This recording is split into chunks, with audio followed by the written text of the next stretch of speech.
श्री धन्वन्तरे नमः। ओम श्री धन्वन्तरे नमः। ओम श्री धन्वन्तरे नमः। द योगा सिटी चैनल पर आप सभी मित्रों का आज की चर्चा में मैं स्वागत करता हूं। आदरणीय मित्रों, आज मैं 4-5 आपको वैसी चीज़ें बताऊंगा जिनमें आपका एक पैसा भी नहीं लगता है, ना कहीं से आपको वह चीज़ें खरीद के लानी है और ना किसी से मांगनी है, परंतु उन चीज़ों का यदि आप अनुकरण करेंगे, असली स्वास्थ्य क्या है उसको जान पाएंगे और असली स्वास्थ्य के पीछे जो सुख छिपा है उस सुख का अनुभव कर पाएंगे। आचार्य वाग्भट जी कहते हैं एक श्लोक के माध्यम से, सुखार्ता सर्वभूतानां मता सर्वा प्रवृत्ति। सुख की चाहना रखना मनुष्य की प्रवृत्ति है, यानी कि कोई भी व्यक्ति सुखी रहना चाहता है, स्वस्थ रहना चाहता है। और मनुष्य का जितना भी जीवन पर्यंत क्रियाकलाप हैं वह सुख के लिए ही हैं, स्वास्थ्य के लिए ही हैं। कैसे आप अधिक से अधिक स्वस्थ रहें, सुखी रहें, आनंदित रहें, इसी का मनुष्य जीवन पर्यंत प्रयत्न भी करता रहता है। परंतु ना तो मनुष्य शारीरिक सुख को ही भोग पाता है और ना जीवन पर्यंत उस आनंद को ही प्राप्त कर पाता है जिस आनंद की ओर आचार्य वाग्भट जी का इशारा है। इसी श्लोक में वाग्भट जी कहते हैं, सुखम च न विना धर्मातस्य मा धर्म परो भवेत। कहते हैं कि कितने भी उपाय कर लो, असली सुख, असली स्वास्थ्य तो धर्म आचरण करने से ही उपजेगा। ऐसा क्यों कह रहे हैं वाग्भट जी? वाग्भट जी ने तो शरीर में जितने भी व्याधि हो सकती हैं उन व्याधियों को हरने के लिए महान महान औषधियों का जीवन पर्यंत प्रचार किया, स्वस्थ कैसे रह सके उसका उपदेश दिया, किस व्याधि को किस औषधि के माध्यम से उस व्याधि का निराकरण हो जाए, उसको निर्मूल कर दिया जाए, उसका उपदेश किया इस श्लोक में। परंतु ऐसा क्यों कह रहे हैं कि असली स्वास्थ्य धर्म आचरण करने से ही आएगा? आदरणीय मित्रों, आचार्य वाग्भट जी इसलिए कह रहे हैं कि धर्म आचरण किए बिना किसी भी प्रकार का सुख नहीं उपज सकता। इसलिए कह रहे हैं क्योंकि जीवन में प्रत्येक क्षण आपको एक नियम में बंधना पड़ता है। वह जो नियम है उसी को धर्म आचरण कहा गया है। यहाँ कई बार हम शब्दों का कुछ गलत अर्थ निकाल लेते हैं और फिर सदैव सदैव के लिए वह जो ऋषियों का, महर्षियों का संदेश था उस शब्द के माध्यम से हमारे लिए, उससे हम वंचित रह जाते हैं। कई मित्र इस श्लोक का यह अर्थ निकाल सकते हैं कि केवल भगवत भजन करने से ही सुख उपजेगा। नहीं, यहां आचार्य वाग्भट जी का यह मतलब नहीं है। यहां आचार्य वाग्भट जी का मतलब है नियम पूर्वक जीना। जीवन का किसी भी पार्ट में आप प्रवेश कर जाइए, सब कुछ नियम में बंधा है। जब तक आप नियम पूर्वक किसी भी परिस्थिति में एक एक कारण को जिए चले जा रहे हैं, तब तक आप धर्म आचरण कर रहे हैं। धर्म क्या है? नियम। नियम किसने बनाए? जो प्रकृति के नियरेस्ट जीने वाले लोग थे, जिनको हम ऋषि कहते हैं, महर्षि कहते हैं, ज्ञानी पुरुष कहते हैं, उन्होंने नियम बनाए। कब बनाए? जब वह प्रकृति को सूक्ष्म तल पर जिए। प्रकृति को धारण किए, प्रकृति के साथ एक रूप हुए, तब कुछ नियम समझ में आए। वह नियम भी ऐसा नहीं कि बनाए, तब नियम समझ में आए। तब पता चला कि जल की प्रवृत्ति क्या है। जल को जब हम ग्रहण करते हैं तो वह हमारे उदर में जाके क्या क्रियाकलाप करता है, उसका अनुभव हुआ। तब पता चला कि शीतल जल की क्या हानि है हमारे भीतर और क्या लाभ है। झरने के जल का क्या लाभ है, नदी के जल का क्या लाभ है, कुएं के जल का क्या लाभ है और बावड़ी के जल का क्या लाभ है, तालाब के जल का क्या लाभ है, समुद्र के जल का क्या लाभ है। इतने प्रकार के जल तो एक ही है, परंतु वह जल कहाँ संग्रहित हुआ, उस पर उसकी नेचर परिवर्तित हो गई, उसका गुण परिवर्तित हो गया। अब उसको हम एक विशेष नियम में यदि लेवें तो वह हमारे लिए स्वस्थकर हो सकता है। इसी को कहा है धर्म आचरण। वाघभट्ट जी यह नहीं कह रहे हैं कि प्रत्येक व्यक्ति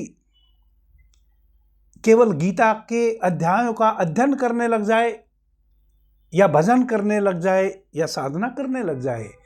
वाघभट्ट जी तो कह रहे हैं कि जब तक आप धर्मानुसार अपने जीवन को जिएंगे, यानी कि नियम पूर्वक, तब तक कोई व्याधि आपको घेर ही नहीं सकती। और यदि व्याधि घेर ली, उस व्याधि से मुक्त होने के भी कुछ नियम हैं। फिर भी आपको धर्म को नहीं छोड़ना है, धर्म अनुसार ही यानी कि नियम अनुसार ही उस व्याधि से मुक्त होने का भी प्रयत्न करना है। आदरणीय मित्रों, बड़ी छोटी छोटी चीजें हैं। जैसे कि मैंने इस चर्चा की शुरुआत में ही कहा कि मैं आज आपको कोई औषधि नहीं बताऊंगा, मैं आपको वह चीज बताऊंगा जिसका मैं स्वयं भी अनुसरण करता हूं, आप भी कर सकते हैं और सदैव सदैव लाभान्वित हो सकते हैं। सबसे पहला नियम तो मैं कहूंगा कि आपको अपने जीवन में अपना लेना चाहिए। सबसे पहले तो आप सूर्योदय से पहले जगने का प्रयास करें। यह किसी भी प्राणी का पहला नियम होना चाहिए। मनुष्य को छोड़कर बाकी सब प्राणी, पशु पक्षी इत्यादि तो इस नियम को फॉलो कर रहे हैं, मनुष्य नहीं कर रहा है अनेकों कारणों से। प्रत्येक व्यक्ति के पीछे कारण अलग हो सकता है कि वह इस नियम का पालन क्यों नहीं कर रहा है, परंतु यह सच है कि मनुष्य कम से कम इस नियम का पालन कर रहा है कि वह सुबह सूर्योदय से पहले जगे। क्या आपको पता है, यदि आपने रात्रि में भूख से अधिक स्वाद के चक्कर में पड़ के 2 निवाले भी अधिक खा लिए, तो वही 2 निवाले आपको सुबह उठने नहीं देंगे, आप आलस में पड़े रहेंगे। इस कारण से ही केवल आप सुबह निद्रा से सवेरे नहीं जग पाएंगे। और भी बहुत सारी चीज़ें हैं, आपने टीवी देखा, फिल्में देखी, या आप और किसी कार्य में अपने आप को देर रात्रि तक व्यस्त रखे और सुबह सूर्योदय से पहले जग नहीं पाए। आदरणीय मित्रों, सुबह सूर्योदय से पहले जगना पहला नियम। दूसरा नियम, हम कुछ चीज़ों को गलत तरीके से अपने ऊपर स्थापित कर लेते हैं। जैसे बहुत गहरी रिसर्च है कि पानी को जब आप पिएं तो उसको वैसे पिएं जैसे आप कोई ठोस पदार्थ खा रहे हों, यानी कि चबा चबा के पिएं, यानी कि सिप कर करके पिएं, एक एक घूंट मुंह में घोल घोल के पिएं। भोजन जब आप ग्रहण कर रहे हों उसको पानी की तरह पिएं, यानी कि इतना उसको लिक्विड बना ले कि पानी की तरह आपको गटकना पड़े। यह गहरा शोध है। जो इस नियम को अपना लेते हैं उनके स्वास्थ्य में ऑटोमेटिक 4 चांद लग जाते हैं, केवल भोजन में इतना सा चेंजिंग लाने भर से। परंतु सुबह का जो जल है, अब यहाँ हम गलत क्या कर लेते हैं कि सुबह का जो पहला जलपान आप करते हैं निद्रा से जग के, उसको आपने बिना चबाए ही पी लेना है। सुबह उठें, कुल्ला इत्यादि करें और जितना अधिक से अधिक जल आप सेवन कर सकते हो, अपने पैरों की पग तलियों को ऐसे एक दूसरे में सटा लें, सीधे स्ट्रेट खड़े हो जाएं और लोटे से जितना अधिक से अधिक आप पानी पी सकते हो उतना अधिक से अधिक गटक गटक करके पानी पिएं। यानी कि आपको सुबह का पहला पानी बिल्कुल भी चबा चबा कर पीने की आवश्यकता नहीं है। दिन भर आप पानी को चबा चबा कर ही पिएं, परंतु सुबह का जो पहला जल है उसको आप गटक गटक के पिए, खट खट खट खट पी जाएं और जितना अधिक से अधिक पी सकते हो उतना अधिक से अधिक पी जाएं। यह जो सुबह का जल है यह बहुत चमत्कारिक है। सुबह यदि आप सूर्योदय से पहले जगते हैं और गटक गटक के 2, 4, 5 गिलास पानी पी लेते हैं खड़े होकर, पैरों को आपस में जोड़ के अपनी पगतलियों को, और फिर जैसे ही आप अपने ही घर का, अपने आंगन का 1-2 राउंड लगाएंगे, यानी कि 200-300 कदम चलेंगे स्पीड से, तैसे ही आप यदि पहले से कॉन्स्टिपेशन के शिकार थे तो भी आपको पेट साफ होने की लगभग 90% सिचुएशन बन जाएगी कि आपका पेट साफ हो जाएगा, कॉन्स्टिपेशन नहीं रहेगा। दूसरी बात, पहला जब आप इस प्रकार से अधिक पानी आप पी लेते हैं और इस प्रकार से खड़े होकर पीते हैं तो आपके शरीर में जितनी भी गंदगी रात्रि में चूंकि आप लेटे रहे हैं इकट्ठी हो गई है, वह सारी की सारी गंदगी मूत्र मार्ग से, चूंकि पेशाब का फोर्स बढ़ेगा, आपने पानी अधिक पी लिया है, सब बाहर निकल जाने वाली है। सारी रात्रि आपका यह शरीर रूपी फैक्ट्री काम करती रही है और इस फैक्ट्री के काम करने में एक एक अंग से जो कचरा इकट्ठा हुआ है वह आपके भीतर ही है, जो कि मूत्र मार्ग से निकलना है। यदि पानी कम पिएंगे तो मूत्र का वेग नहीं बढ़ेगा और वह सारा फैक्ट्री की गंदगी भीतर ही रह जाएगी, वह नाना प्रकार की समस्या क्रिएट करेगी। आप जितना अधिक पानी पिएंगे उतना ही फोर्स के साथ वह गंदगी आपके शरीर से बाहर हो जाने वाली है। केवल इतना भर कर लेने से आप अपने जीवन में 4, 6, 8 दिन में ही देखेंगे कि एक विशेष आभा आपके चेहरे पे आ गई, शरीर आपका हल्का हल्का रहने लगा, आलस जैसी एक स्थिति थी, भारीपन था शरीर का, वह बिल्कुल समाप्त हो गया, एक ताजगी रहने लगी, केवल इन 2 नियमों को अपनाने भर से। अभी आपने छोटे छोटे 2 नियम अपनाए हैं। सुबह सूर्योदय से पहले आप निद्रा से जगे हैं और निद्रा से जगने के बाद कुल्ला इत्यादि करके आपने पूर्व दिशा की ओर मुंह करके खड़े हो गए हैं, अपने पैरों की पगतलियों को सटा के बिल्कुल स्ट्रेट सीधे खड़े होके गट गट गट गट 3-4 गिलास पानी पी लिया है। केवल इतना आपने किया है, यानी कि 2 नियमों का केवल अभी आपने पालन किया है। इन 2 नियमों का पालन भी यदि आपने कुछ दिन किया, सप्ताह 10 दिन में ही आप अपने स्वास्थ्य को देख के चमत्कृत हो जाएंगे। तीसरा नियम, अब तो लगभग चारों तरफ शोर है इस बात का। आप कोई मैगजीन पढ़ेंगे उसमें भी लिखा हुआ मिल जाएगा, यूट्यूब खोलेंगे तो वहाँ भी आपको हजारों प्रकार की देशना मिल जाएंगी भोजन से संबंधित, और आप भी अब तो इतना जान गए हैं इन सब बातों को कि आप स्वयं दूसरों को भी अब बताने लगे हैं। परंतु एक बड़ी चमत्कारिक घटना हम सब के जीवन में घट जाती है एक समय पे। जिस चीज को हम जितना अधिक जान लेते हैं उतना ही हम उसको अपने जीवन में उतारना भूल जाते हैं। यह सर्व सत्य है कि हमें पानी को चबा चबा के पीना चाहिए और भोजन को चबा चबा कर इतना लिक्विड बना देना चाहिए कि जैसे वह पानी हो, यानी कि 32 बार हमें एक कोर को अपने दांतों से चबा के तब उसको पानी की तरह निकलना चाहिए। यह बातें इतने 1000 बार हम सुन चुके हैं और दूसरों को भी बता चुके हैं कि स्वयं हम इसका पालन करना ही भूल गए हैं। और ऐसा मनुष्य जाति में समस्त कार्यों के साथ होता है। जितना अधिक से अधिक किसी विषय पर आपको इनलाइट किया जाता है उतना ही आप उसको भूल जाते हैं। आदरणीय मित्रों, खूब चबा चबा कर भोजन करें। तीसरा नियम, चाहे जो हो जाए, यदि बहुत जल्दी है, कुछ मित्र तर्क देने लगते हैं, मेरे सम्मुख भी कुछ मित्र तर्क देने लगते हैं जो मेरे से मिलने आते हैं कि क्या करें, हमारी तो ड्यूटी है, जल्दी जल्दी भोजन ग्रहण करना पड़ता है, ड्यूटी जाना पड़ता है। यह कोई तर्क नहीं है, यह कुतर्क है। आप 10 मिनट पहले भी तो भोजन के लिए तैयार हो सकते हैं। और यदि ऐसा ही है कि आपको जल्दी जल्दी भोजन निपटा के भागना पड़ता है, तब जहां आप भाग रहे हैं वहां भी आप बहुत अधिक समय तक भाग नहीं पाएंगे।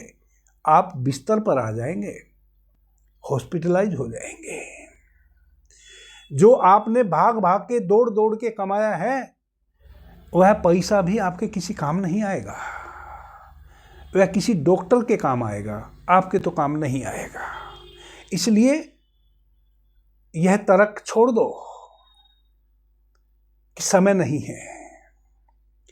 और फिर भी यदि आपके पास सच में ही समय नहीं है, तो जितना समय है उतने समय में चबा चबा के जो भी आप खा सकते हैं उतना ही खाओ, और समय पूरा होते ही बाकी खाना छोड़ के अपने काम में निकल जाओ। कम से कम बीमार नहीं पड़ोगे। बीमार तो नहीं पड़ोगे।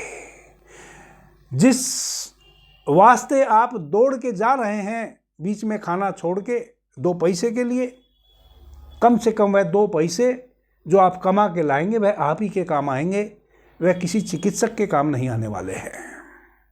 इतना ही कर लो।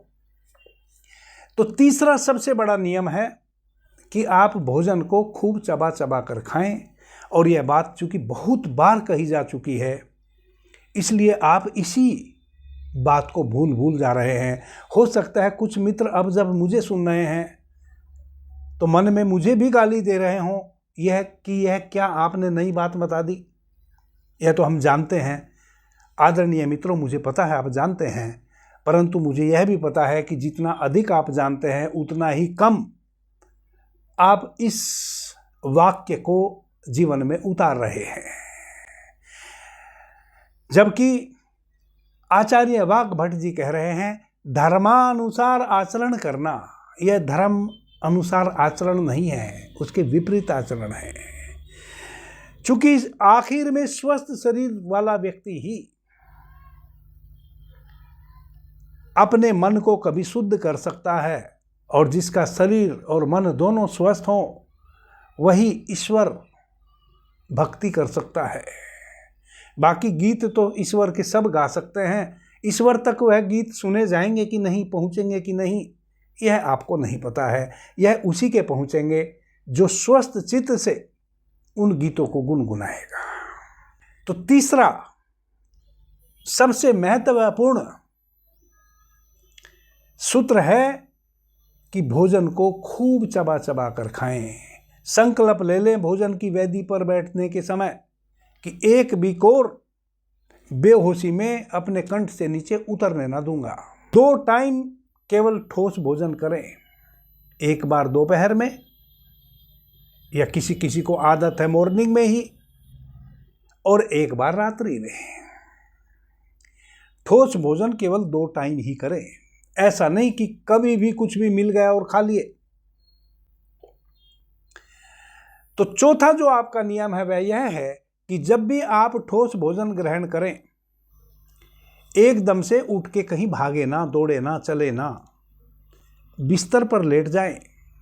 बिस्तर ना हो, जहां भी जैसी स्थिति है वहीं लेट जाएं। सबसे पहले दाहिनी करवट लेटें। आपका जो यह दाहिना हाथ है, राइट हैंड है, राइट करवट लेट जाएं। राइट करवट लेट के 8 श्वासें लें और 8 श्वासें छोड़ें। जब 8 श्वासें आप दाहिनी करवट ले लें और छोड़ दें, उसके बाद फिर सीधे लेट जाएं, बाजू में हाथ फैला लें, बिल्कुल पीठ के बल सीधे लेट जाएं और 16 श्वासें लेवें। 16 श्वासें लेवें और 16 श्वासें ही छोड़ें। बहुत धीमी गति से, लयबद्धता के साथ। जब 16 श्वासें पूरी हो जाएं, तब बाईं करवट लेफ्ट साइड लेट जाएं और 32 श्वासें गिन के लेवें। 32 श्वासें लेवें और 32 श्वासें ही छोड़ें। उसके बाद यदि दिन है तो अपने कार्य में लग जाएं, रात्रि है तो सोना चाहे तो सो जाएं, और कोई बाकी काम आपका बचा हो तो उसको निपटा लें। परंतु इस नियम का दोनों टाइम आप अपने जीवन में पक्के तौर पे उतार लें कि भोजन करने के बाद 8 श्वास बिना लिए मैं बाकी और किसी कार्य को नहीं करूंगा। 8 श्वास दाहिनी करवट लेट के, 16 श्वास सीधे पट लेट के और 32 श्वास बाईं करवट लेट के। उसके बाद आप अपने कार्य में लग जाएं। आदरणीय मित्रों, नियम तो बहुत है स्वस्थ रहने के, परंतु यदि यह 4 नियम भी सामान्यतः आपने अपने जीवन में उतार लिए, जिसमें कि आपका 1 पैसा या एक्स्ट्रा कोई समय नहीं लग रहा है, इन 4 नियमों का पालन यदि 1 महीना भर भी आपने किया तो इतना आनंद आ जाएगा, शारीरिक रूप से आप इतने स्वस्थ हो जाएंगे और मानसिक रूप से भी, कि बाकी नियम तो फिर अपने आप सधने लगेंगे। क्योंकि फिर यह सच में ही वाग्भ भट्ट जी का श्लोक आपके ऊपर लागू हो जाएगा कि स्वस्थ रहना तो सब चाहते हैं परंतु स्वस्थ रह नहीं पाते हैं। और स्वस्थ तो तभी रहा जा सकता है जब कोई धर्मानुसार आचरण करे। तो वह जो अभी तक आप स्वस्थ रहना चाहते थे परंतु स्वस्थ रह नहीं पा रहे थे, अब आप सच में ही स्वस्थ रहने लगेंगे। चूंकि आपने धर्म अनुसार आचरण करना शुरू कर दिया, आप एक नियम में बंध गए और उस नियम को फॉलो करना शुरू कर दिया, नियम के अनुसार जीना शुरू कर दिया।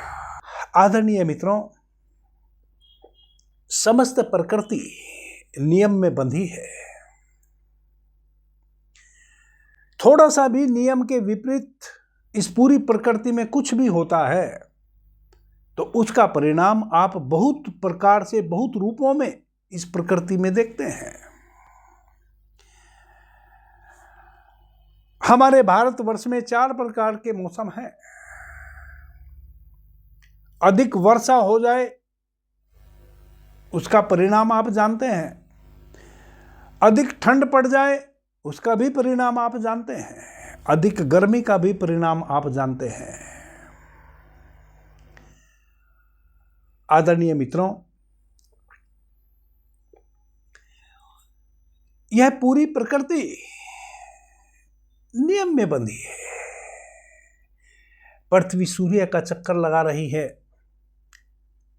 थोड़ा सा भी सूर्य और पृथ्वी के बीच में कोई आ जाए या चंद्रमा और पृथ्वी के बीच में कोई दूसरा ग्रह आ जाए, क्षण 2 क्षण के लिए, जिसको हम चंद्र ग्रहण कहते हैं,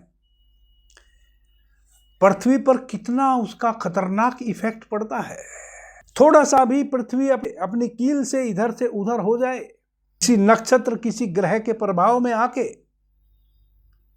किसी के चुंबकीय आकर्षण में थोड़ा सा भी यदि,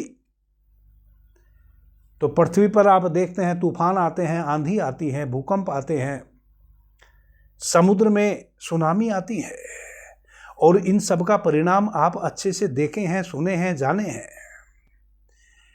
नियम में जब तक बंधा हुआ है, चाहे यह प्रकृति समस्त नियम के अनुकूल हो, चाहे हम नियम के अनुकूल हों, जब तक हम नियम के अनुकूल रहेंगे तब तक हम धर्म अनुसार आचरण कर रहे हैं। पृथ्वी का धर्म है सूर्य की परिक्रमा करना, और सूर्य का धर्म है और अपने से बड़े महासूर्य की परिक्रमा करना। जब तक यह परिक्रमा सही रूप से चलती रहेगी तब तक जीवन चलता रहेगा। जैसे ही यह परिक्रमा में कुछ गड़बड़ हुई, जीवन में भी गड़बड़ हो जाएगी। अभी के लिए इतना ही। आपने मुझे ध्यान से, प्रेम से सुना, उससे मैं बहुत अनुग्रहित हूँ। सभी मित्रों को मेरा प्रणाम, धन्यवाद। हर हर महादेव।